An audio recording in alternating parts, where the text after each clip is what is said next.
Boa noite, Betânia. Boa noite, que rapaz pontual.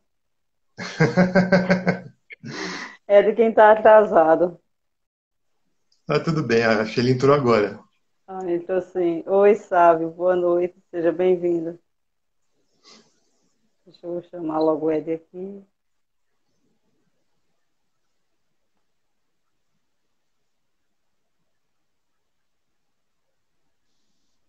Olá, boa noite a todos. Boa noite. Boa Boa noite, Ed. noite.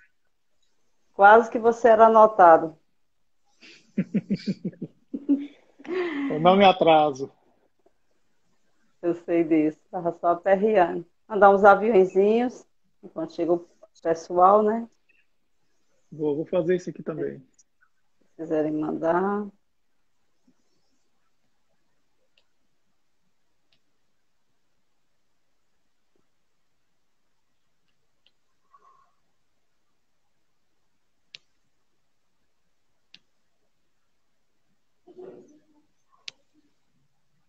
Obrigada, Sávio.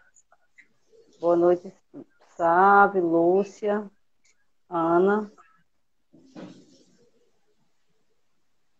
Veranize. Sejam bem-vindos.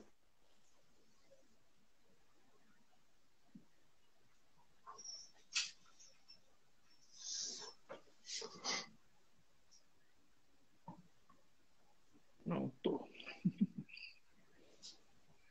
Pessoal, boa noite. Obrigado, Ed. Obrigado, Leandro. Leandro, é a primeira vez que Leandro faz live, né, Leandro? Ou não? Eu É, sei que você já faz uns vídeos. isso. Primeiro, boa noite a todos, Betânia, Ed. Obrigado de coração, Betânia, pelo convite e a Eu que todos que estão agradeço. acompanhando a nossa conversa, a nossa reflexão hoje. Eu já tinha participado com o Davi em algumas, mas aquela que ele chama você de repente, né, de surpresa. E aí você me convidou e semana que vem eu tenho uma live marcada com ele dia 11 também. Então vamos lá, é a primeira vez mesmo que eu começo uma live, né? Então já peço desculpas aí por alguma falha, alguma coisa que eu venha cometer. Imagina. Mas o seu canal, se você quiser falar um pouquinho sobre o Instagram que você tem, você sempre, eu vejo que você sempre posta reflexões, vídeos, né? Postagens escritas também. Sim, na verdade começou ano passado, com a pandemia. Eu conversando com a minha esposa, a gente resolveu fazer um canal contando o espiritismo no YouTube.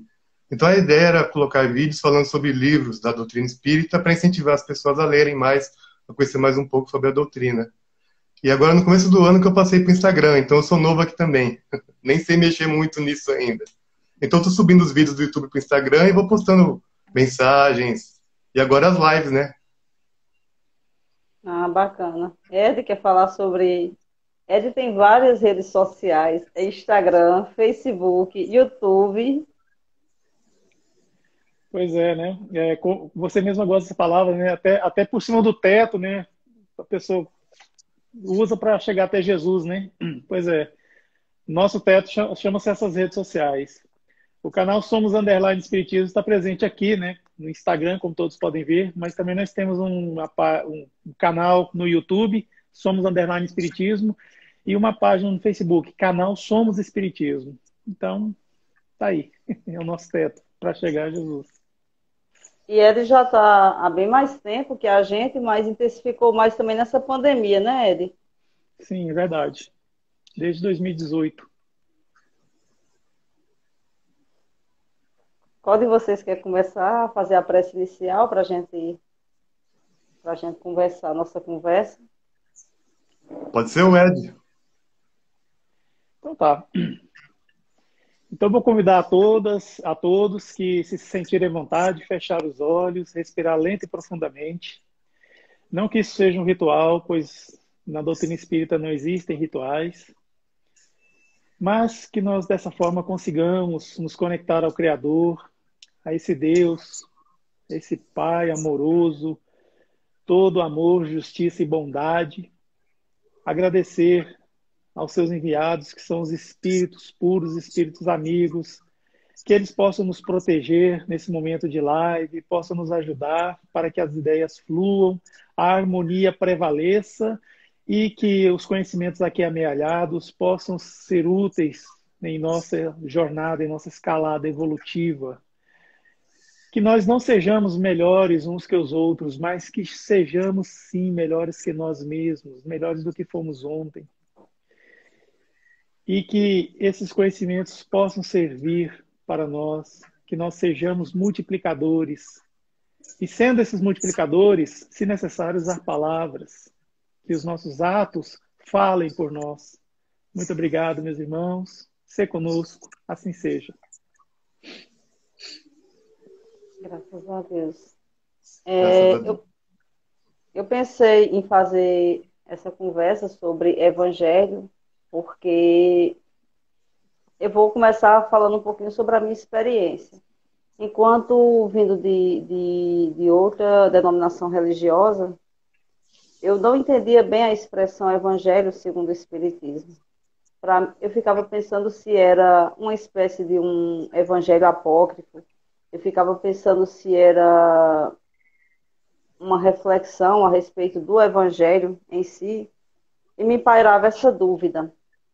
E eu acho que, além dessa dúvida, também depois que você conhece o evangelho segundo o Espiritismo, você fica se perguntando o porquê que, na verdade, o evangelho segundo o Espiritismo é uma seleção de textos extraídas dos evangelhos, né, dos 4 evangelhos, porém, juntamente com esses textos, há reflexões do próprio Kardec, como também instruções dos espíritos.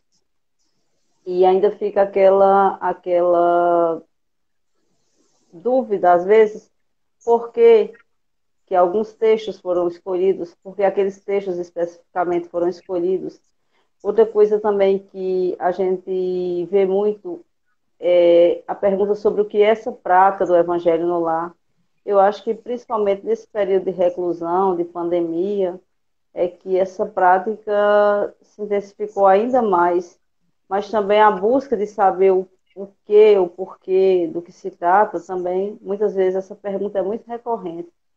Eu queria que o Leandro começasse a falar um pouco, assim, sobre essa questão, o que é o Evangelho segundo o Espiritismo? É um novo Evangelho, é um quinto Evangelho, né, que os Evangelhos, fora outros Evangelhos apócrifos que existem, mas na Bíblia, a Bíblia tradicional que conhecemos, das religiões cristãs, são 4 evangelistas, João, Marcos, Lucas e Mateus.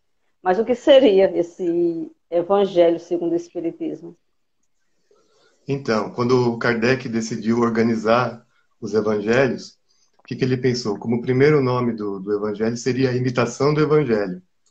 E ele foi, assim, questionar os amigos dele, também estudiosos da doutrina, e eles falaram para mudar esse nome, né?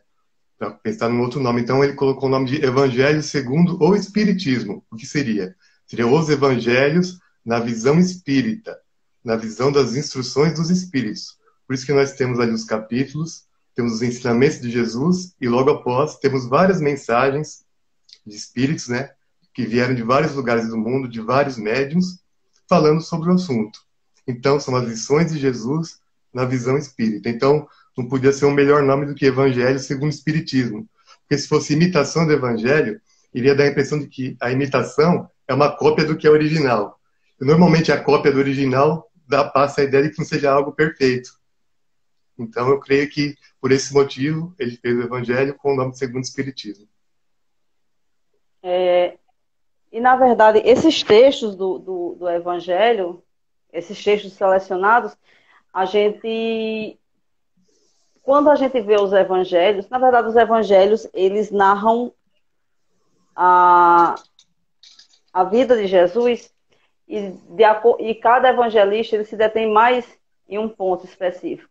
Alguns mais nos milagres, outros se detêm um pouco na genealogia de Jesus, mas, na verdade, o Evangelho segundo o Espiritismo, ele se detém não tanto nos milagres. E uma vez eu questionei isso, né, antes de começar a estudar, o porquê que não se detinha tanto nos milagres.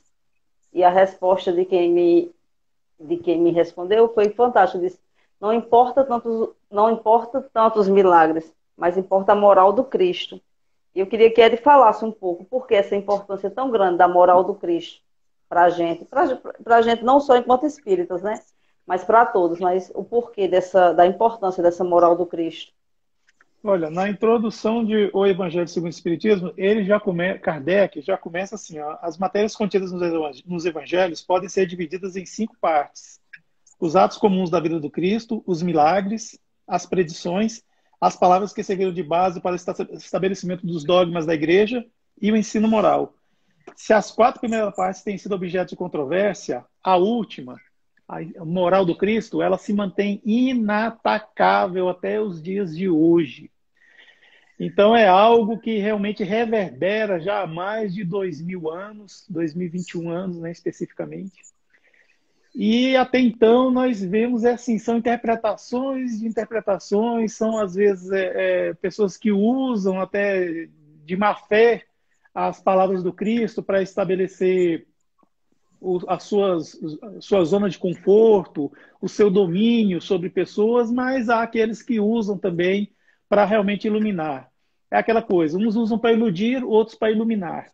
E, de certa forma, essas ensinos do Cristo, ele vem fazendo realmente esse movimento aí, e que nós perseguimos, estudamos, por fim, tentamos usar para nos melhorarmos. Então, é por isso que o ensino do Cristo é tão importante para nós espíritas e também, claro, cristãos. É interessante você colocar isso, porque assim, não é a questão que os evangelhos estão errados, né? Mas como você bem colocou, o problema não é o evangelho, o problema não é a vida, o problema é a utilização das palavras, né? O quanto essas palavras são deturpadas ao longo do tempo. Se a gente já tem um problema, a questão das próprias traduções, né? A gente sabe que algumas línguas, ao serem traduzidas, se perde muito o real sentido das palavras. Imagina a deturpação, a interpretação pessoal que fazemos, né? E é interessante você colocar isso, né? Porque se tudo não se perde a importância, mas assim, que acima de tudo se sobrepõe a moral do Cristo. E traz muita reflexão para a gente que o importante, como eu vi um pensador ateu, por exemplo, por sinal, falar, é que não é a questão de nós sermos católicos, sermos espíritas, sermos evangélicos, mas que sejamos cristãos. A gente, por vezes, se prende aos rituais, né? E esquece do verdadeiro exemplo, que é o modelo e guia Jesus. Né, Leandro? Você quer falar um pouco sobre isso? Quero sim. Sobre a interpretação que você estava falando, né? Por isso que os espíritos, com as suas comunicações, dão a ótica espírita do ensinamento. Né? Nós que somos espíritas vamos por esse caminho, né? Então, o que o Kardec fez? Ele estruturou o Evangelho numa sequência de estudos, não de acontecimentos cronológicos dos fatos. Ele foi separando por temas. Então, se você pegar ali do capítulo 1º ao capítulo 4º, você vai ter uma base ali que fala sobre reencarnação, sobre polaridade das existências, sobre as diversas categorias de mundos habitados. Então, do 1 até o 4, você vai ter uma base para você entender os capítulos subsequentes, fazendo os estudos desde o começo do Evangelho até o final. Do capítulo 5 até o 10º, você tem as bem-aventuranças, que seria o objetivo, a promessa daquele que cumpre o que Jesus nos ensinou. Então, você começa lá, bem-aventurados os aflitos, os que são mansos e pacíficos. Depois você vai pegar do 11º ao 17º, que é uma questão de caráter mais de redenção individual, que é uma tarefa que a gente vem executando há muitas e muitas encarnações, que começa ali no amar o próximo como a si mesmo, depois uma tarefa um pouquinho mais difícil, que é amar os vossos inimigos, até chegar no 17º capítulo, que é o Sede Perfeitos, que é o que você falou do modelo que nós temos de perfeição, que é nosso Divino Mestre Jesus Cristo. Aí você, do 18º até o 26º capítulo, você tem já um caráter mais de redenção coletiva. Começa lá, muitos os chamados, poucos os escolhidos. Depois você passa pelos trabalhadores da última hora, vai chegar ali até dar de graça o que de graça recebeu. Os 2 últimos capítulos, que são o 27 e o 28, já é a religião no seu sentido, da ligação da criatura com o Criador. da ligação do homem com Deus, que é o Pedi e Obtereis, e depois o 28º, que é uma coletânea de preces espíritas, que tem lá a prece para quem acabou de nascer, para quem desencarnou, para quem está doente, para quem está passando por um processo de obsessão, enfim, para várias situações. Então, o Evangelho ele está todo estruturado e foi muito bem pensado por Kardec, que era, né, como dizia o Camille Flammarion, o bom senso encarnado, de uma maneira que facilita o nosso estudo e a nossa percepção dos ensinamentos do Cristo à luz da razão da doutrina espírita. E há dois pontos importantes também. Eu agora lembrei de uma situação, Ed vai lembrar. Ele uma vez estava fazendo o estudo do Evangelho semanal e nos comentários alguém contestou que no Brasil tinha se deturpado o Espiritismo, porque o Espiritismo, na verdade, não é religião, é ciência, é filosofia. E a pessoa batia muito nessa tecla que não havia esse caráter religioso. E o Evangelho segundo o Espiritismo vem justamente derrubar essa ideia, porque como que não há caráter religioso se há até um capítulo, né, dedicado às preces do Evangelho. Outra coisa também que eu observo, a gente às vezes cai muito naquela, porque assim, se a gente pega os outros livros da codificação, na verdade tem sim uma dificuldade, um linguajar bem difícil. E a gente tem muito aquela ideia de o Evangelho é o livro mais fácil. Mas, assim, esse mais fácil compreensão se dá justamente porque o Cristo é nosso modelo e guia. O Cristo, ele não é só modelo e guia do Espiritismo, mas de todas as religiões cristãs. E o ensinamento do Cristo é universal, é atemporal. E por isso, abre-se, aspas bem grandes, essa facilidade de compreensão. Porém, não quer dizer que não tenha sua importância. Da ideia de... Porque a gente muitas vezes liga muito a palavra facilidade à falta de importância. E dá a entender que o Evangelho não tem essa importância tanto dentro do estudo do Espiritismo. Né, Ed? É aquela história, a abordagem que se dá do Evangelho. É muito comum ver pessoas pegarem o livro e abrir sorteadamente, né? Não vou falar abrir ao caso, porque espírita não gosta de palavra caso. Então abre assim. Então lê e faz assim, um comentário às vezes muito raso.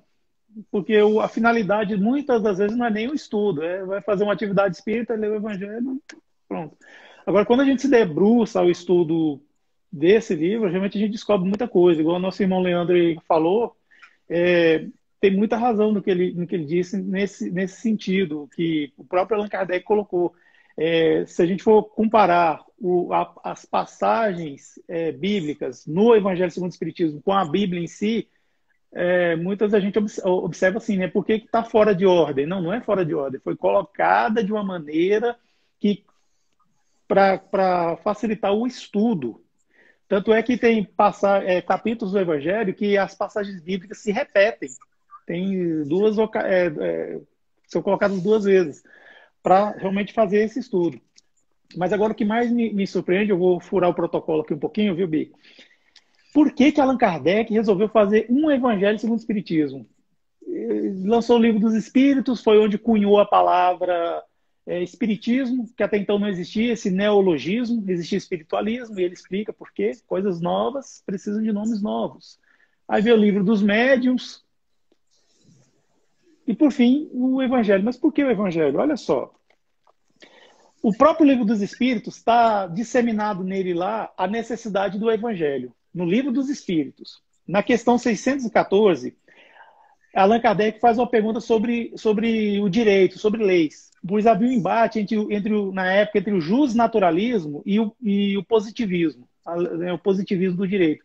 Então tinha aquele embate. Então foi feita a pergunta, o que se deve entender por lei natural? Uma vez que o justnaturalismo diz que isso é o que nasce já com o homem, aquela coisa toda. E os espíritos respondem, a lei natural é a lei de Deus. Então, assim, ficou essa coisa, que a lei natural, a lei de Deus é a mesma. E ficou esse entendimento para Kardec. Na questão 621, mais adiante, a Kardec questiona, né? Se existe uma lei natural que é a lei de Deus, onde é que ela está? Onde é que ela está escrita? Onde foi registrada? Aí os espíritos respondem simplesmente, na consciência. Então existe uma lei natural que é a lei de Deus e está escrita, está aí um suporte. Qual é esse suporte? É a nossa consciência. Nós sabemos qual é a lei de Deus, nós entendemos. Às vezes ela fica um pouco nebulosa em nós, assim, mas nós sabemos, nós temos. Conforme nós vamos evoluindo, essa lei vai ficando mais clara para nós mesmos. E no próprio Livro dos Espíritos também, a gente coloca para conversar aqui a questão 625, que é qual o tipo mais perfeito que Deus tem oferecido ao homem para servir de guia e modelo. Também vem uma resposta muito simples para não ter questionamento. Jesus. Então, se nós temos uma lei natural que está escrita na consciência do homem e nós temos um professor que ensina essa lei natural, que é Jesus, então há de se concluir que, segundo as minhas anotações aqui, que já estava dando essa conotação, assim, um pouco de religare, né? Religare, a criatura com o Criador, mas também esse religare não é só entre o homem e Deus, não, esse religare é entre nós também. Nós nos religarmos entre nós. Mas aí a pedra fundamental, a pedra angular, que realmente assim não restou dúvida de que haveria de ter um evangelho para elucidar esses ensinamentos, está na questão 627. Na qual está escrito, na qual Kardec pergunta aos espíritos: uma vez que Jesus ensinou as verdadeiras leis de Deus, qual a utilidade do ensino que os espíritos dão? Terão de nos ensinar mais alguma coisa? É aí que vem realmente uma resposta assim muito interessante dos espíritos, falando sobre o porquê dessa necessidade de os espíritos virem ensinar o que Jesus já ensinou. Olha só, a gente tem que contextualizar as coisas. Jesus veio em uma época, ele encarnou, ele era um homem de sua época, só que ele tinha um conhecimento a mais sobre o reino de Deus, o reino dos céus. E ele precisou falar a maneira que aquelas pessoas daquela época viessem a entender e também registrar e guardar para a posteridade, porque ele mesmo não escreveu nada. Então, assim, ele fez a escolha dos 12 apóstolos. Desses 12, tinha aqueles que se encarregaram de fazer os registros, que são 4, como já foi falado no início aqui da live. E Jesus, realmente, ele percebeu que precisava mesmo falar das coisas do dia a dia daqueles homens, do cotidiano, para que, uma vez fazendo essa analogia, essa comparação, eles pudessem entender o que seria esse reino de Deus. Uma vez que uns achavam que era a nova Canaã, ou seja, a nova terra prometida, o reino de Deus. Mas, assim, não tinha como os judeus daquela época, eles não tinham como abstrair. Eles já faziam muito por serem monoteístas, pois eles eram os únicos. Ao redor lá da Judéia, todos eram politeístas, eram os gentios, como falam, os que não eram judeus. E a resposta para essa pergunta que nós falamos aqui é o seguinte: Jesus empregava a miúde, na sua linguagem, alegorias, parábolas que falavam de conformidade com os tempos e lugares. Acabamos de falar, né? Faz-se mister agora que a verdade se torne inteligível para todo mundo. Não é só para os judeus, não é só para uns, não é só para os doutores da lei, é para todos. Tem que fazer inteligível para todos. E muito necessário é que aquelas leis sejam explicadas e desenvolvidas. Tão poucos são os que compreendem, ainda menos os que a praticam. O ensino dos espíritos tem que ser claro e sem equívocos, para que ninguém pretexta a ignorância e para que todos possam julgar e apreciar com razão.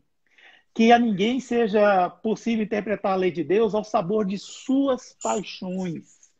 O que o Espiritismo veio fazer? O próprio Kardec já fala, veio tirar o véu. O véu é aquilo que a gente vê, tem uma ideia, mas não vê claramente, porque tem um véu, tem uma neblina, tem uma fumaça. Então tem que afastar aquilo para que se veja claramente. E só não vê claramente quem não quer ver, que é o pior cego, né? Claro, exatamente. Então, dessa maneira, nós entendemos assim que existe uma lei, ela está escrita na nossa consciência e tem um professor que veio para ensiná-la. Esse professor ensinou, aí vem os espíritos para apenas clarificar. Do mesmo jeito que o Cristo falou, não vim destruir a lei, que é o primeiro capítulo do Evangelho, o Espiritismo também veio para complementar o Cristo, não veio para destruir o Cristo ou negar o Cristo.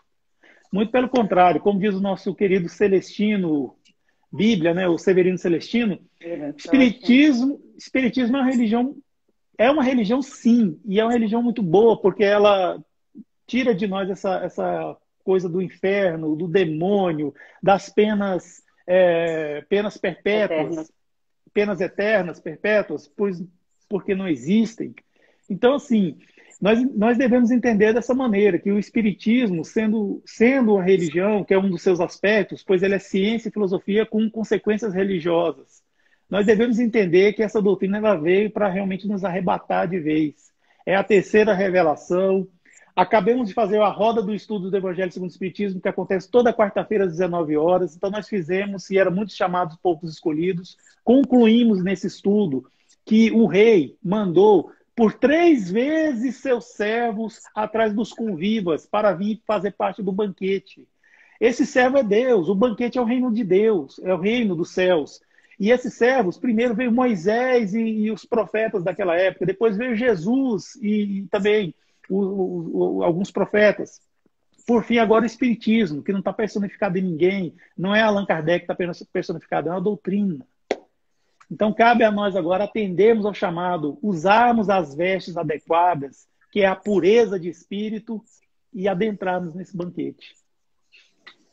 Só para completar, se me permitem, a pessoa falar que o espiritismo não tem um caráter religioso, qual foi a primeira coisa que a Betânia nos pediu quando começou a live? Foi fazer uma prece. Então, está respondida a pergunta. É porque quando nós fizemos a live, aconteceu assim, foi interessante, apareceu um hater espírita, muito interessante, e nós travamos uma conversa com ele assim no particular e vimos que realmente se tratava de um hater mesmo, e para o qual nós temos, né, proferido orações, né, apesar de falar que o espiritismo é religião, proferido orações e tudo mais. Porém, a gente percebe que o Espiritismo não tem só um livro religioso, de caráter assim, religioso. Tem o Céu e o Inferno também, que é um livro que, se você for pensar, o Céu e o Inferno é a justiça divina, que tem realmente esse caráter do religare da criatura com Deus e religare entre nós, a fraternidade. É isso. E aproveitando que você falou em Severino Celestino, e para quem não conhece, ele é um profundo estudioso do Espiritismo e das traduções bíblicas, né? E outro dia eu ouvi um comentário de alguém dizendo assim, o que é que espírita quer com Bíblia? Espírita não tem que estudar a Bíblia, não tem que se preocupar com Bíblia. Mas, assim, é de uma ignorância muito grande um comentário desse, porque se a nossa base vem lá do judaísmo, né? Se a primeira revelação vem através de Moisés, e indo mais além, e eu posso falar assim, enquanto que eu fui católica por muito tempo, e eu lia, estudava a Bíblia, e lendo a Bíblia agora, você vê que a Bíblia tem um festival de acontecimentos mediúnicos, tem exemplos, assim, Severino Celestino, na última live que ele fez pelo Centro Espírita de Catolé do Rocha, ele disse, você encontra mais mediunidade na Bíblia do que no próprio livro dos médios. Então, assim, é interessante também que a gente tenha essa visão ampla, porque eu acho que isso tem muito a ver com a questão que, por muito tempo, a gente alimentou muito essa questão da intolerância religiosa, né? Se eu sou de uma religião, então eu não posso de forma nenhuma ter nenhum contato com quem é de outra religião, de forma nenhuma eu posso pisar no local de culto, de missa, de reunião de outra pessoa. Então, assim, é interessante também que se tenha esses esclarecimentos para quebrar um pouco, como Ed colocou tão bem, que o Espiritismo ele não vem desdizer nada do que foi dito antes, como o Leandro colocou, a questão da prece. Então, e Davi ele sempre traz essa reflexão nas lives dele, que há ainda muito de ignorância, há ainda muito de pouco conhecimento, de você ver as coisas de uma forma muito deturpada. Então, eu acho que e isso passa muito pela moral do Cristo, porque, assim, o que é a moral do Cristo? Amar a Deus sobre todas as coisas, amar a teu próximo como a ti mesmo, dar o exemplo, pega o exemplo de pessoa que era mais encarada com preconceito, como os samaritanos naquela época, aquela briga que havia naquela época, e ele dá um exemplo de amor, de bondade, demonstra o próximo na figura do samaritano. Então, traz para a gente também a reflexão, à luz do Evangelho, à luz da moral do Cristo, que precisamos cada vez mais cultivar esse exemplo de tolerância. Não dá mais para a gente viver achando que as crenças se excluem, né? Tem até uma passagem do Evangelho, eu não vou lembrar o capítulo, mas que os discípulos eles reclamam com Jesus porque viram outras pessoas expulsando os espíritos em nome do Cristo, né? Em nome de Jesus, e eles estão muito revoltados. E Jesus diz: quem está do nosso lado não está contra nós. Então, assim, a gente ainda tem muito essa ideia de... eu vou mais além. Essa briga, essa rixa, não é só entre essa intolerância entre as religiões, é entre nós mesmos, né? A gente ainda tem muito o exercício de achar que está competindo por alguma coisa. E a gente esquece muito que nós somos apenas portadores. O que importa é a mensagem, o que tem que se sobrepor é a mensagem, como João Batista diz, ao se referir a Jesus, que ele cresça e eu diminua. Então, assim, o Evangelho, a moral do Cristo, nos traz também muito essa ideia da união, da tolerância e de saber que a gente é privilegiado no sentido que a gente está divulgando a mensagem do Cristo, mas não que isso nos torna melhores que os outros, né, Leandro? O que importa é a conduta. Eu vou ser sincero, eu já recebi ajuda de espírita, de católico, de evangélico, de protestante, de ateu. Todos eles com seus pontos de vista discordantes em relação à filosofia e à religião. Só que uma coisa eles mostraram ter em comum: o amor ao próximo porque me ajudaram. Então é a conduta que conta. Eri? É o que nós percebemos, né?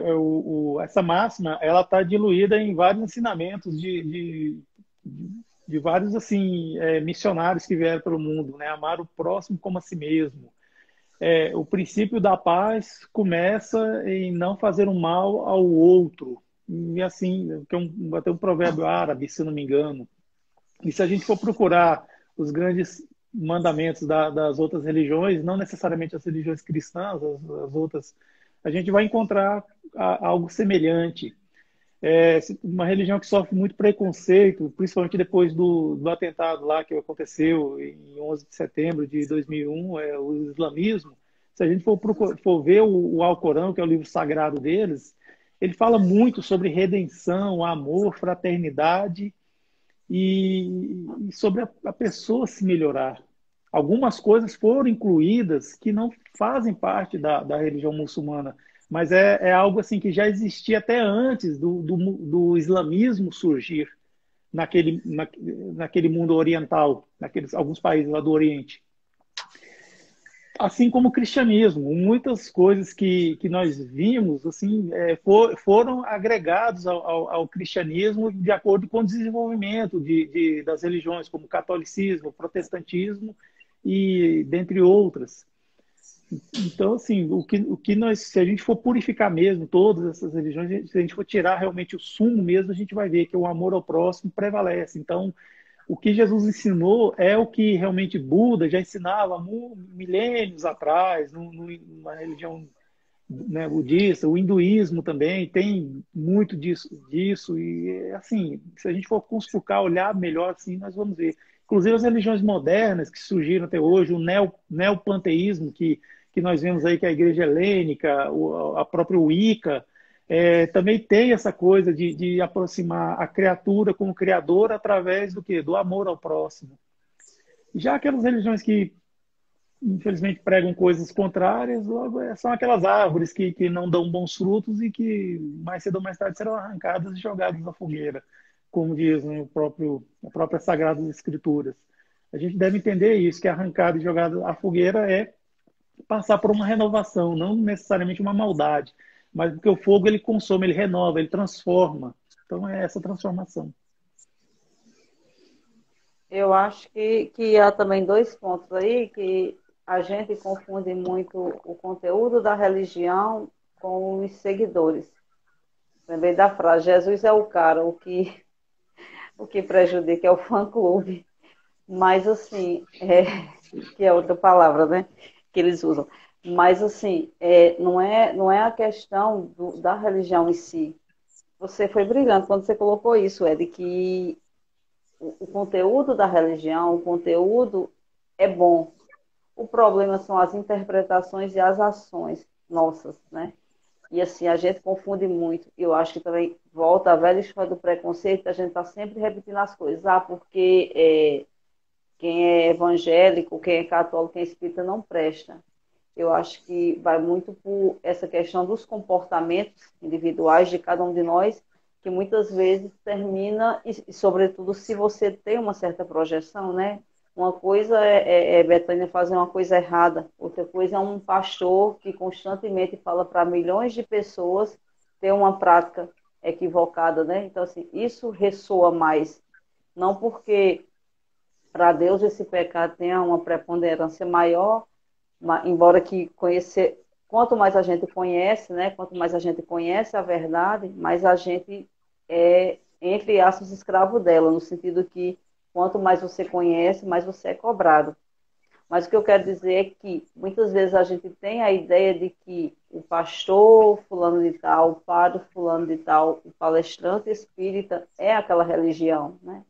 Se você tem uma projeção maior e você comete um erro, então, assim, isso gera a confusão entre a religião o, e a pessoa que cometeu. Então, assim, é o constante vigiar e orar também de ambos os lados.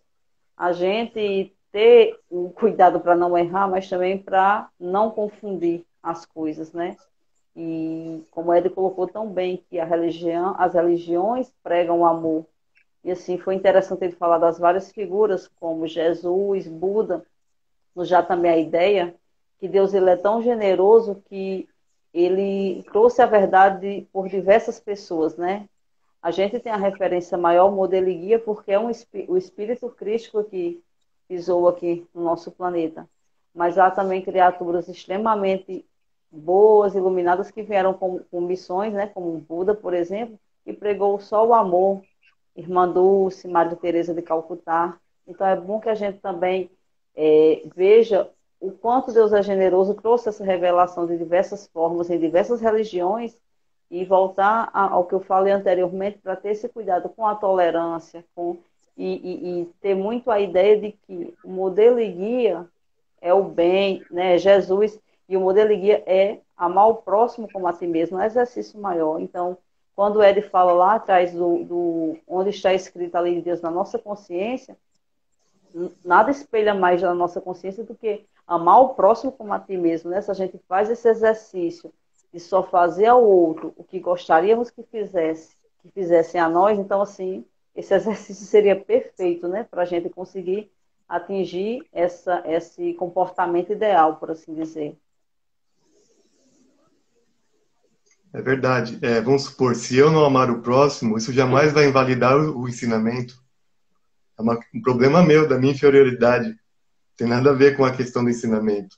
Então, se o pastor, se o palestrante, se quem está conduzindo ali o rebanho, né, não está fazendo de acordo, não é por causa da religião, é por causa da conduta dele que ainda não está adequada. Eu? Olha só, como é que a gente pode fazer a vontade do Pai? Como é que a gente pode dizer que ama a Deus, sendo que a gente não consegue ver Deus, nós não conseguimos, assim, ter o tato de Deus, assim, a gente sente Deus pelas suas leis, né? Eu vou usar aqui minha camiseta como exemplo. Está aqui um triângulo. Aqui nós temos essa triangulação. Deus está aqui em cima. Aí tem eu e o próximo. Para eu chegar até Deus, eu tenho que chegar pelo próximo. É os ensinamentos que Jesus falava. Quando foi que nós vimos, Senhor? Quando foi que nós vimos o Senhor passando fome, sem ter o que vestir? Quando foi que o Senhor esteve doente e nós não fomos visitá-lo? Quando foi que estivesse preso e nós não o visitamos? Ele falou assim, olha, toda vez que você deu de comida a um desses pequeninos, deu de vestir a esses que estão, né, sem roupas, fosse aos hospitais e aos presídios visitar, é a mim que visitavam. Quer dizer, Jesus falava por Deus. É uma coisa que eu acho interessante, ele fala assim, Jesus era o médium de Deus, claro. Então, muitas das vezes ele falava até parecendo que ele era o próprio Deus. Então, tem gente que até hoje confunde, né? Que Deus e Jesus, menino Deus, essa coisa. Mas, assim, o fato é que para chegar até Deus não tem outro caminho, é o próximo, é o outro. Então, quando a pessoa fala que qual é a sua religião? Não, minha religião é o outro, igual eu já vi na poesia. Achei fantástico isso aí. A minha religião é o outro. A minha religião é o próximo. Então, assim, a gente entende que dessa maneira é o caminho. O próximo é o caminho. Então, qual é a melhor forma de nós tratarmos bem a Deus? A gente colocar para Deus o melhor que há em nós. É a gente colocar o melhor que há em nós para o próximo. É a gente saber também como amar esse próximo. Pois existem vários tipos, né? Cada um de nós está em fases evolutivas diferentes. Nós, embora nós estejamos no mesmo planetinha de provas e expiações, às portas do mundo de regeneração, né? Da fase de regeneração, nós ainda temos pessoas e pessoas, então nós temos que saber. Mas o próprio Evangelho, segundo o Espiritismo, que é o tema dessa noite, ele deixa bem claro, está lá, amai o próximo como a si mesmo. E o capítulo seguinte qual que é? Amai os vossos inimigos. Por quê? Porque o inimigo, muitas das vezes, é aquele irmão ignorante que não entendeu ainda os propósitos da lei divina. Ou está iludido, está talvez até por um Está processo cortando, Ed, obsessivo. um pouquinho. Oi? Está cortando tua voz. Tua voz está cortando um pouquinho. Melhorou? Melhorou? Acho que você não pagou a internet. Pois é, a minha mais é o Wi-Fi mesmo. Não, mas melhorou? Tá ouvindo melhor? Melhorou, melhorou. Então, assim, o que eu estava falando mesmo? Amar o próximo, irmão ignorante. Exatamente. Porque no Evangelho está dizendo amai o próximo como a si mesmo. E o capítulo seguinte é amai os vossos inimigos. Então, para deixar bem claro é o seguinte, se a caridade que se faz ao próximo é algo muito relevante, a caridade feita aos inimigos é o corolário dessa máxima, dessa aplicação. Porque não pode ficar fora disso. Recentemente nós tivemos a triste, a pesada notícia mesmo, de que um jovem de 18 anos invadiu uma creche num desses estados do sul brasileiro, se não me engano, Santa Catarina, e assassinou 3 crianças, uma professora e uma... Esqueci o nome da profissão da garota, que é o cargo que ela ocupava lá na escola. Não era professora, era como se fosse monitora, alguma coisa assim. E ele matou de uma forma assim, até muito cruel, foi com a base de facadas, com adaga, uma arma aí, de corte, né? Fala branco, eu sou meio resistente a falar essa palavra. Mas assim, aconteceu isso, é triste. Eu não sei o que leva uma pessoa a cometer um ato assim tão duro, tão vil, tão baixo. Uma vez que quando nós temos contato com criança, nós nos derretemos, assim, é muito fácil. Assim, só que aconteceu. Só que aproveitando esse momento, que é de dureza mesmo, com todo respeito às famílias, a quem perdeu, eu acho que a Betânia já falou que é muito triste, é muito duro uma mãe sepultar um filho, é muito duro. É coisa que talvez nós não consigamos alcançar o tamanho da dor que é. Mas com todo respeito à família, tudo, nós devemos orar por essas almas que voltaram para Deus, esperamos que tenham condições de planejar o próximo, né, o próximo reencarne, mas também devemos orar por esse rapaz de 18 anos que foi lá e cometeu esse estado, por esse irmão que estava no verdadeiro inferno, como ensina o livro Céu e Inferno, né? Não, o inferno não é uma região geograficamente determinada, o inferno está dentro da gente, está dentro de nós, de acordo com os vícios morais que nós temos. É o caso desse rapaz, infelizmente, não tem como a gente dizer que ele não estava passando por um enorme suplício, um enorme sofrimento, a ponto de fazer esse sofrimento se materializar em pessoas inocentes. Então, é o que ensina a nossa religião. que a gente deve orar por todos, principalmente pelos inimigos. Alguém que mata uma criança, mata pessoas inocentes, nós não podemos ter outro nome senão um adversário, quer dizer a mesma coisa de inimigo. Devemos orar por todos. É um exercício difícil, viu? E eu acho que a gente, para começar, gente, vocês têm energia muito boa. Meu marido, pela primeira vez na vida, entrou numa live minha, então, ele nunca entrou numa live, hoje ele entrou. Boa noite. É um exercício muito difícil e eu acho o seguinte, que e é uma coisa que desde que eu comecei a estudar o Espiritismo eu me policio muito. A gente tem muito costume de falar do outro. E eu sempre me coloco no nós. Quando eu vou falar de erros, eu estou no exercício de sempre me colocar no nós. Eu vou fugir um pouquinho do assunto, mas hoje eu ouvi uma pessoa falar o seguinte. Estava falando sobre a moça que ganhou o BBB, que inclusive é paraibana. Eu não acompanhei o BBB, mas falando das qualidades dela e tudo, que era uma pessoa muito boa, uma pessoa que era empática, que se colocava no lugar do outro e não sei o quê. E a pessoa finalizou assim, que bom, se tivesse mais Juliettes no mundo, o mundo seria outro. Se tivesse 50% das pessoas fossem Juliettes, o mundo seria outro. Aí eu respondi assim, eu disse, se cada um de nós conseguisse ser um pouco Juliette, o mundo seria outro. Porque não cabe a gente apontar que o outro deve melhorar. A melhora tem que partir de nós. Tem que ser uma autorreflexão para que a gente se melhore para depois para que o mundo melhore. Então, assim, a gente vê as coisas boas, os bons exemplos, mas a gente quer apontar para o outro. A gente vê os bons exemplos, mas a gente acha que se o outro melhorar, o mundo vai ser melhor. Mas a melhora tem que partir da gente, né?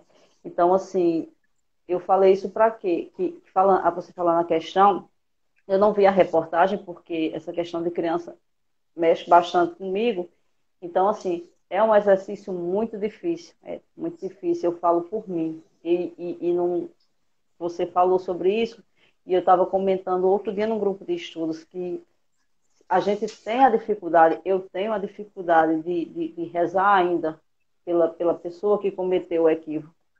E eu fico pensando o quanto é difícil esse amar e perdoar os inimigos, porque se a gente tem essa resistência, a gente tem essa dificuldade de rezar por aquela pessoa que cometeu um engano, que não foi contra nós, imagine quando for algo direcionado a nós. Então, é interessante, sim, que a gente tem esse exercício de rezar, porque, como você tão bem colocou, a pessoa que mais está precisando de oração, que mais está precisando de boas vibrações nesse momento, é a pessoa que erra, porque é a pessoa mais doente, né?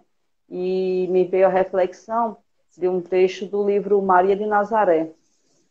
Eu não sei se vocês já leram, eu estou lendo no momento, e falava sobre, tem uma parte que os sacerdotes, eles conversando com Maria, já tentando testá-la para ver se ela realmente é a escolhida para ser a mãe do Salvador, a mãe de Jesus e tal, do Cristo, e eles falam de uma forma orgulhosa porque Jesus nascerá naquele local. E Maria, com 7 anos de idade, ela responde que Jesus virá para aquele local, aliás, o Cristo virá para aquele local, não porque aquele local é um local de privilegiados, mas é o local onde se encontra o maior número de pessoas doentes que precisam de ajuda.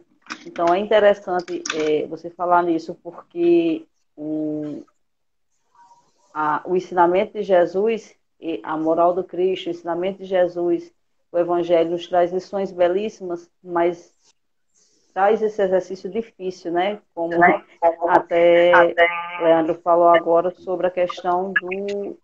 Leandro falou muito bem no início, que começa com as lições mais, entre aspas, mais fáceis, mas chega nas mais difíceis, que é amar e perdoar o inimigo. Olha só, quando eu falo sobre essa questão de orar pelos inimigos, nós temos que pensar assim, quando é que essa pessoa vai sair do obscurantismo se nós não ajudarmos? Quem está na escuridão consegue ver alguma coisa? Quem está na escuridão comete equívocos, porque não vê com clareza. Nós reclamamos muito dos nossos políticos, alguns, né, dos nossos políticos e tal. Mas se nós não orarmos por eles, quando é que eles vão sair dessa obscuridade que se encontram? Em Tessalonicense, está escrito, em tudo dai graças.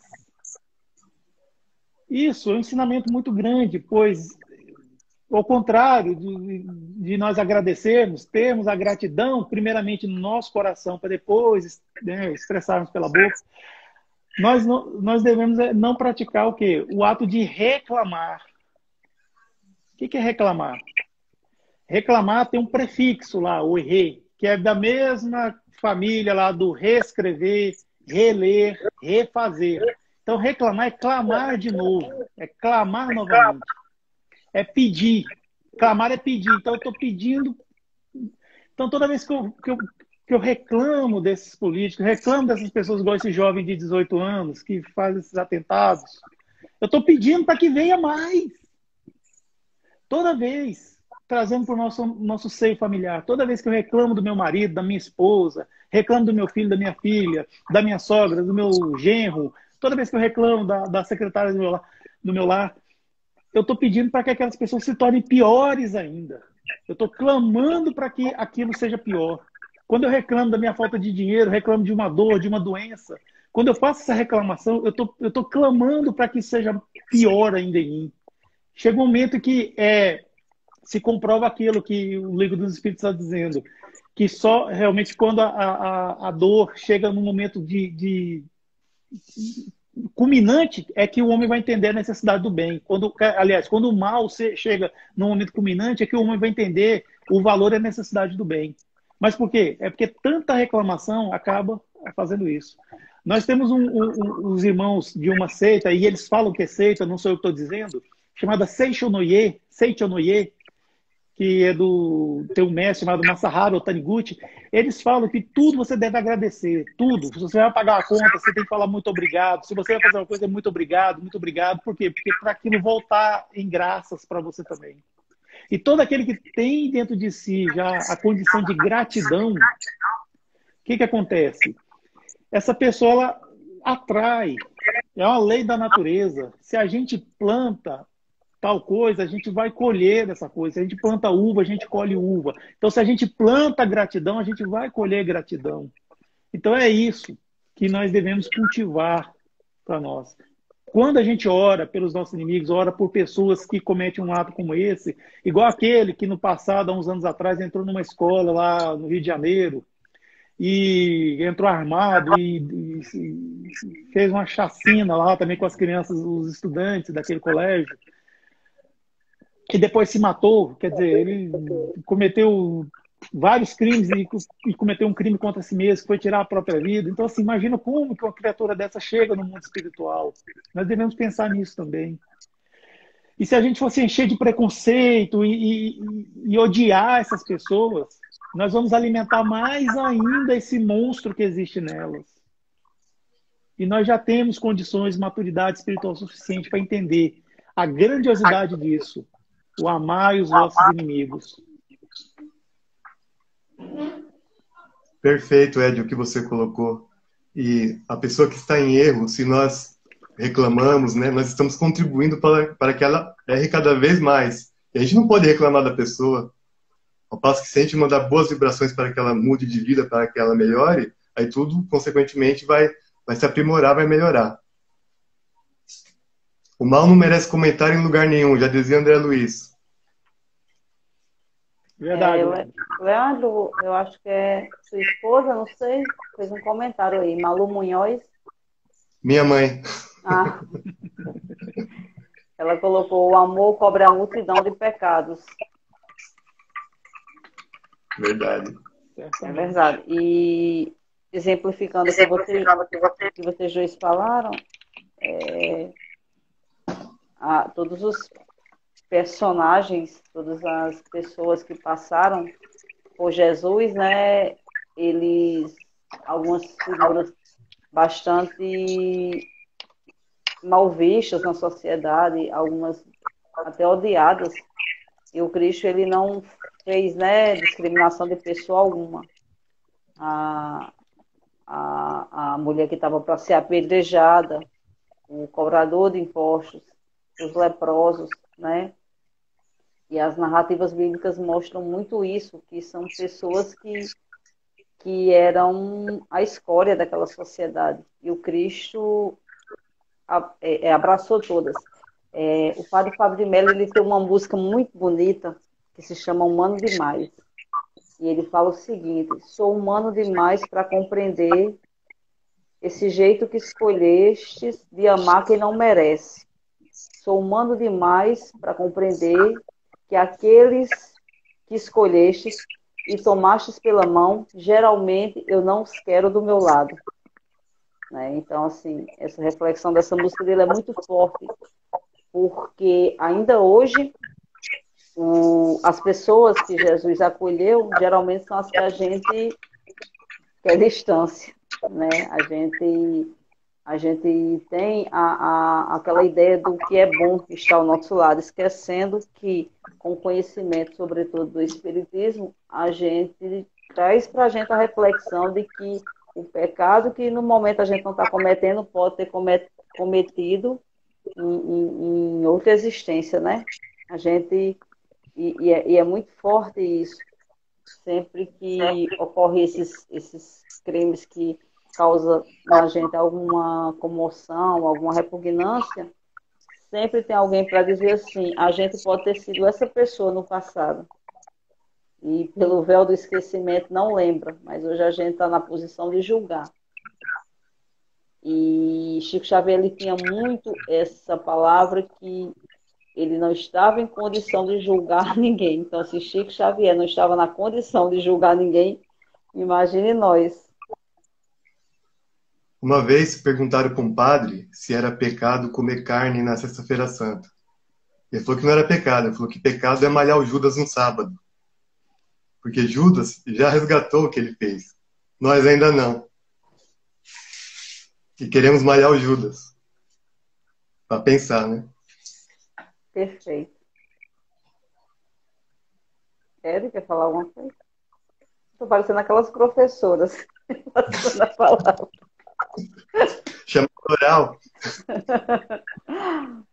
Eu só queria mandar um abraço para todos que estão aqui conosco na live, estão passando aqui, né? Várias pessoas nos apoiando. Quer que eu O fale os discípulo espírita nomes? colocou aqui, ó, quando fracassamos no ato de amar os nossos inimigos, é porque queremos sair do ódio direto para o amor. Mas o progresso não dá saltos. Precisamos construir este amor, exatamente. Muito perfeito. Sabe as palavras, exato. Nós devemos construir em nós esse amor. É um desenvolvimento, não é algo assim. Nós nascemos com aquela centelha divina.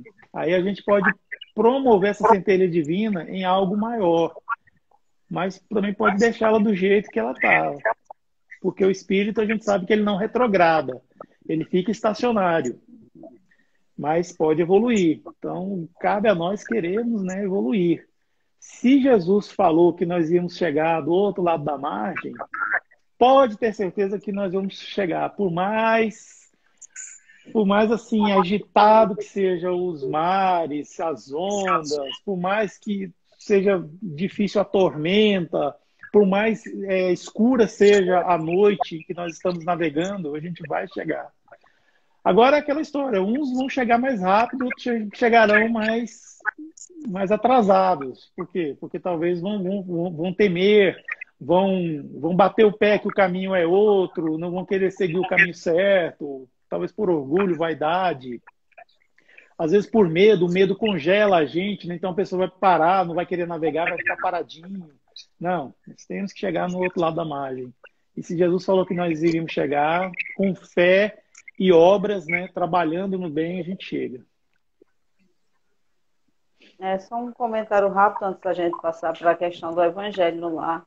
Falar sobre o Evangelho no Lar, tem uma parte, eu acho que é no Evangelho de João, após a última ceia, em que Jesus, quando ele ora pelos discípulos, ele diz: eu não peço, Pai, que os tire do mundo, mas que os livre do mal. Então, assim, também é como você disse, a gente tem a centelha divina, mas a gente precisa passar por esse processo de prova, por esse estágio, por assim dizer, né, para se melhorar, né? A gente também, e a gente cresce, como você colocou no exemplo do triângulo, né? Eu chego a Deus através do outro. A gente também não vale, não tem como a gente se isolar, né? Tem uma pergunta no Livro dos Espíritos sobre isso, sobre o não fazer o mal, né? Não é não fazer o mal, é praticar o bem, né? Não é se isolar como era eremita no deserto, que isso também não vai nos santificar. A gente cresce, a gente evolui no exercício também do amor ao outro, né? Eu queria que vocês começassem, Leandro, começassem a falar sobre a prática do Evangelho lá, porque assim, a gente ouve muito falar sobre o Evangelho lá, e nesse momento de pandemia, a gente cada vez mais, lógico que a gente precisa todos os dias, né, de se alimentar da prece, da oração, dessa ligação com Deus, né, desse religar, como vocês tão bem colocaram, mas acho que nesse momento de pandemia, nesse momento de distanciamento, nesse momento de ansiedade, a gente cada vez mais precisa recorrer à oração. E constantemente as pessoas perguntam muito sobre o que é o Evangelho no lar, quando podem fazer, como podem fazer, né, assim. E sempre eu estou recebendo essas perguntas, eu acredito que vocês também, porque é um momento que a gente precisa muito buscar ajuda de todas as formas, assim, uma ajuda maior do que um momento de oração, de prece, né? Então, assim, é interessante que se fale sobre o que é essa prática do Evangelho no lar. Então, Betânia, nós estamos vivendo um isolamento social, mas não estamos num isolamento espiritual. Então, o culto do Evangelho no lar é uma prática, né, dos espíritas, e obviamente todos podem fazer, não só espíritas, e a gente, uma vez por semana, em determinado horário, se reúne e estuda o Evangelho, né, com comentários, com outros livros que nos ajudam também. Para quê? Para elevar o padrão vibratório da família, atraindo os bons espíritos, né, para junto de nós, e aqueles que ainda estão ali, vamos dizer assim, um pouco perdidos em busca de entendimento, com as nossas leituras, com os nossos comentários, e principalmente com a nossa reforma íntima, com a nossa mudança, eles tocam o seu coração e também vão procurar a luz. Então, basicamente, o culto do Evangelho no lar é a união da família em busca do amor e do ensinamento de Jesus. E a gente vai desenvolver mais um pouco ainda, que eu falei bem pouquinho. O Ed pode completar, por favor.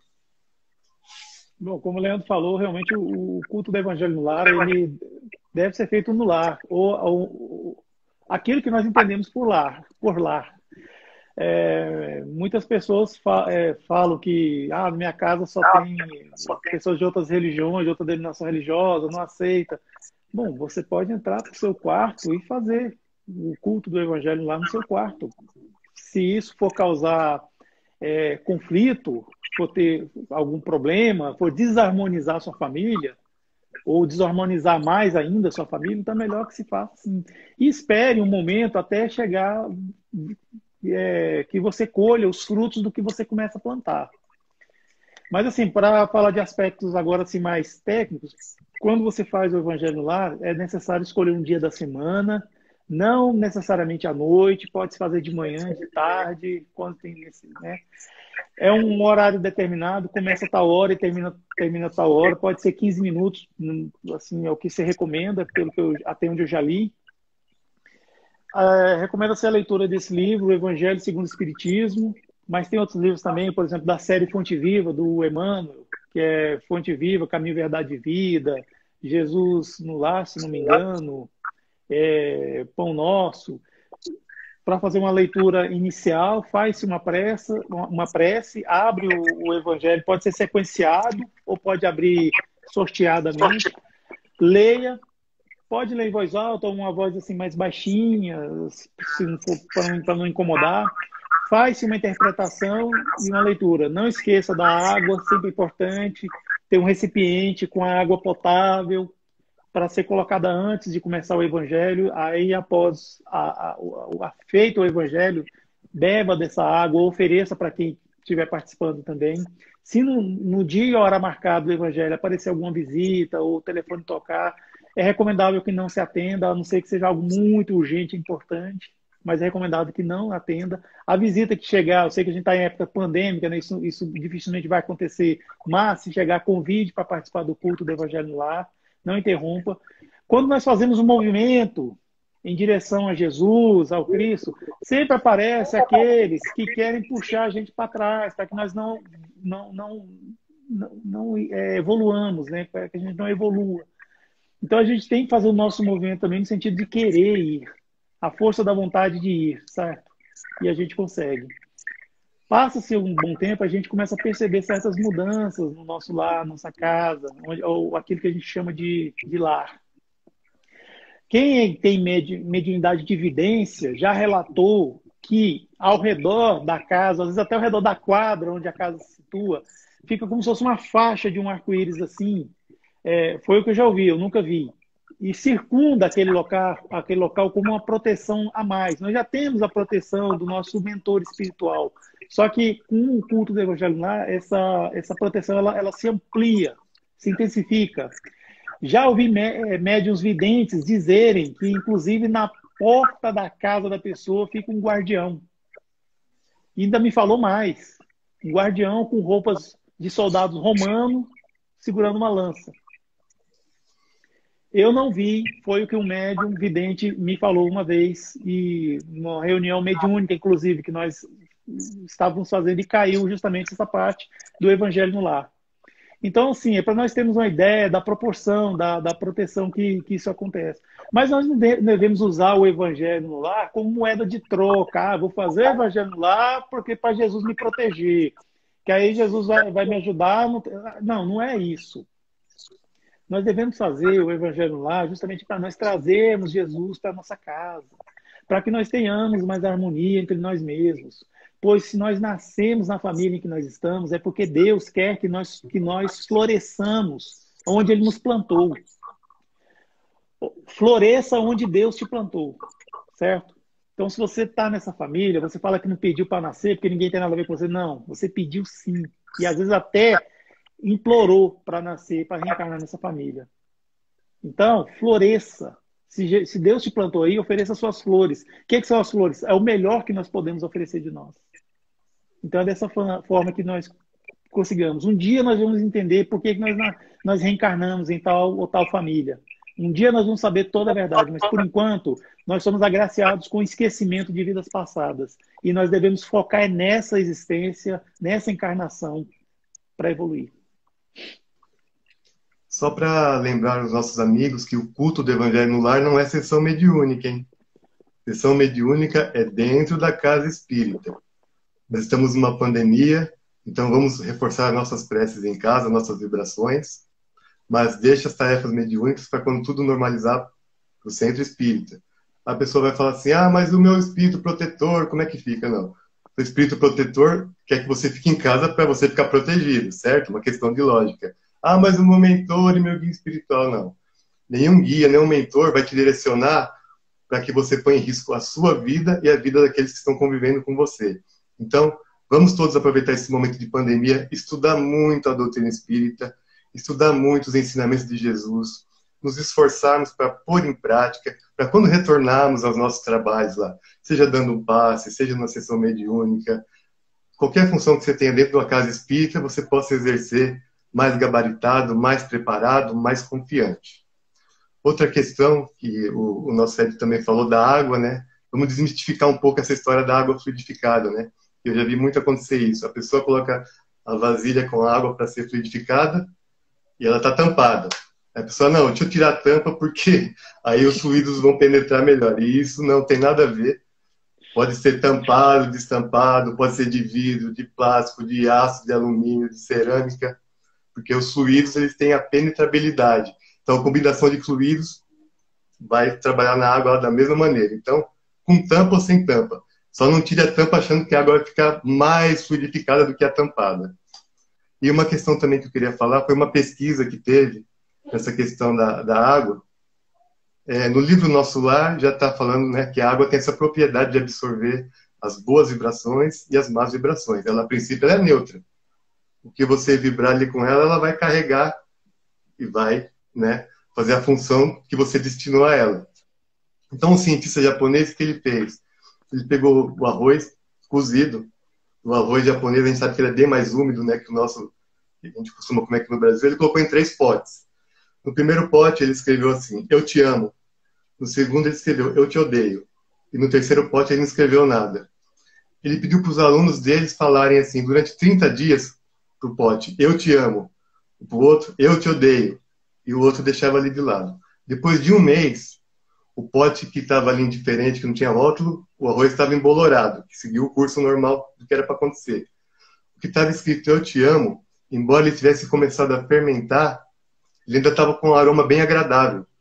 Agora o pote que estava escrito eu te odeio, o arroz já estava preto.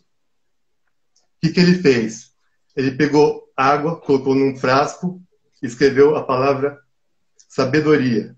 E no outro frasco escreveu a palavra mal. Congelou as 2 águas.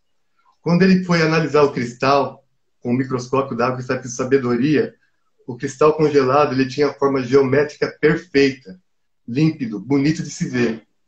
O cristal do pote que está escrito a palavra mal era todo deformado, era todo obscuro, todo nebuloso. Então, o que se conclui com essa pesquisa? Que a água ela recebe realmente as nossas influências, as nossas emanações mentais. Isso nos leva a uma reflexão. Se o nosso corpo físico, o nosso veículo carnal que nós utilizamos para a nossa evolução aqui na Terra, na sua maior porcentagem, ele é formado de água, e se o nosso sentimento ainda está negativo, gerando pensamentos de ódio, de angústia, de dor, de sofrimento, esse bombardeio de energias negativas sobre o nosso corpo, que também tem água, com certeza vai mudar as propriedades, desencadeando doenças, enfermidades, mal-estar. Então, é muito proveitosa essa pesquisa e as informações que nós temos do plano espiritual na questão da água. Então, vamos pedir com fé, sempre pensar coisas boas, não só para a água ser fluidificada, mas também para os nossos pensamentos aqui. Lembrando que essa questão da água é muito interessante, né? Porque o recipiente da água é onde são derramados certos remédios espirituais, né? E não interessa se está tampado ou não. Agora, nós devemos lembrar também que nossa composição orgânica, nós temos 70% de líquido, de água. Então, assim, quando a gente faz uma oração, pede, a atuação dos espíritos é nesses compostos líquidos que existem na gente, assim, no corpo também. Acaba agregando também isso aí. E o culto do Evangelho no Lar deve ser feito toda uma vez por semana, mas não necessariamente só uma vez por semana, pode ser feito até várias vezes. E eu já vi até dizer que quando acontece alguma coisa, quando um desentendimento ou algo assim, né, faz-se um culto específico para aquele momento. Tá bem, eu já vi dizer isso. Outra questão também é a característica, né, de como você citou, de você poder abrir aleatoriamente, né, o Evangelho e vir sempre uma lição que nós necessitamos. Apesar de que o Evangelho inteiro é a nossa necessidade, né? Não tem lição mais importante ou menos importante. Mas às vezes esse Evangelho que é de brochura, você abre muitas vezes na mesma página, sempre vai cair naquela, porque está viciado. Aí tem aquela versão do Evangelho que é espiral, que não tem esse problema. Agora, se a gente abrir e cair sempre na mesma, é que realmente a gente tem que estar bem atento a essa lição. Agora, as pessoas também podem optar fazer um estudo do começo do Evangelho até o fim, porque aí ele vai pegar todas as lições, todos os ensinamentos, naquela ordem que nós falamos no começo que Kardec elaborou. Fica a critério de cada um, de acordo com as suas necessidades. No dia a dia, não precisa ser na hora do Evangelho, só você abre o Evangelho ali, você lê uma palavra, você reflete, você melhora, enfim. Fica a critério da necessidade da pessoa. Só para encerrar isso que ele falou, a questão da proteção do Evangelho do Lar, eu acho que é no livro Missionários da Luz. Missionários da Luz. Né? Eu acho que é o terceiro do André Luiz, que tem a casa de Dona Isabel, não vou lembrar o capítulo, mas tem quando chega o mentor e André Luiz na casa de Dona Isabel, há toda uma proteção, porque era uma casa que fazia constantemente o Evangelho no lar, era uma casa de oração, era uma casa que ela sempre procurava dizer boas palavras, bons ensinos aos familiares. E a casa ela tinha toda uma proteção contra os, os irmãos menos esclarecidos, por assim dizer. E também a questão do evangelho não ser necessariamente só uma vez por semana, realmente, era isso que eu ia comentar, porque, sobretudo nesse momento, a gente está precisando mais ainda, né, desse alimento espiritual, dessa oração, dessa reflexão, né? É importante que se faça sempre, né? Oração nunca é demais. Eu queria agradecer imensamente a vocês dois. Foi muito bom essas reflexões.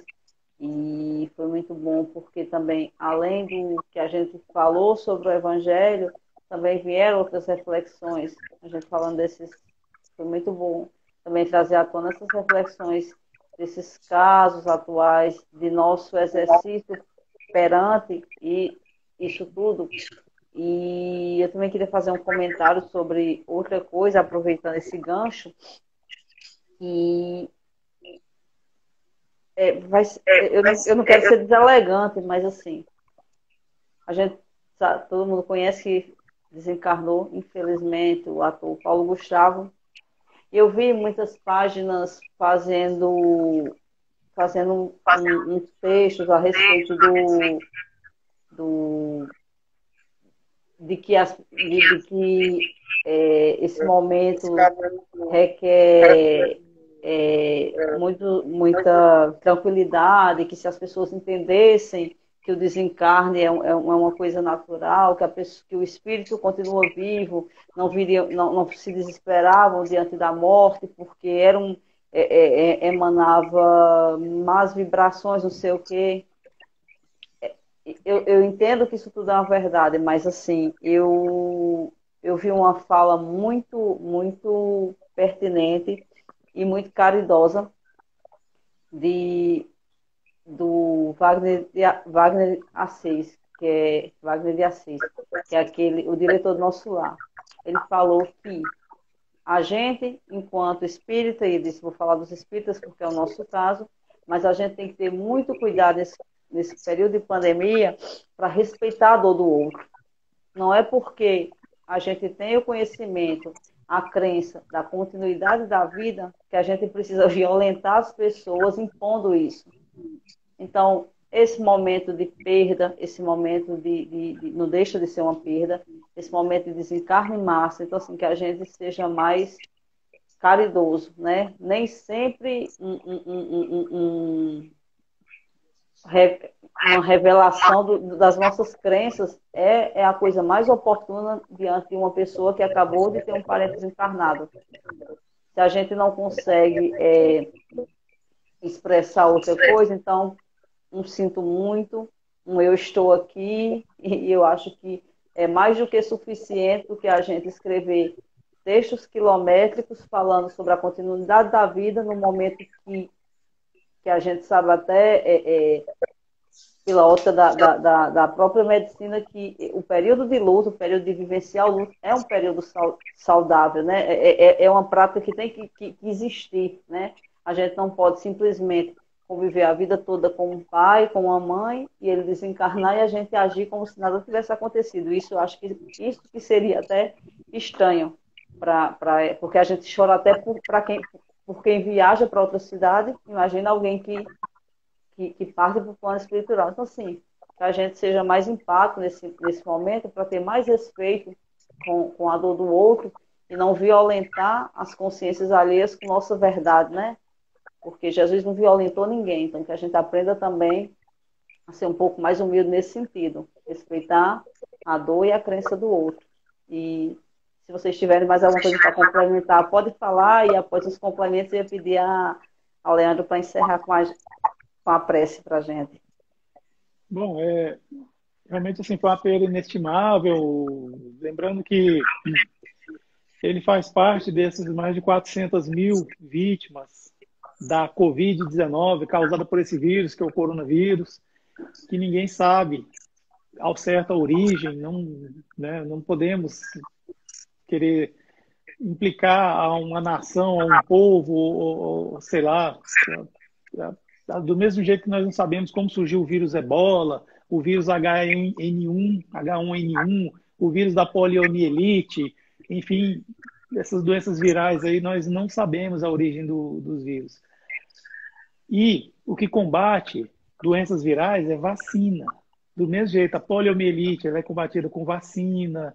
A gripe, nós temos aí campanhas para fazer vacinação da gripe e é muito eficiente, assim como todas essas doenças virais. A Covid-19 é uma doença respiratória e se combate com vacina.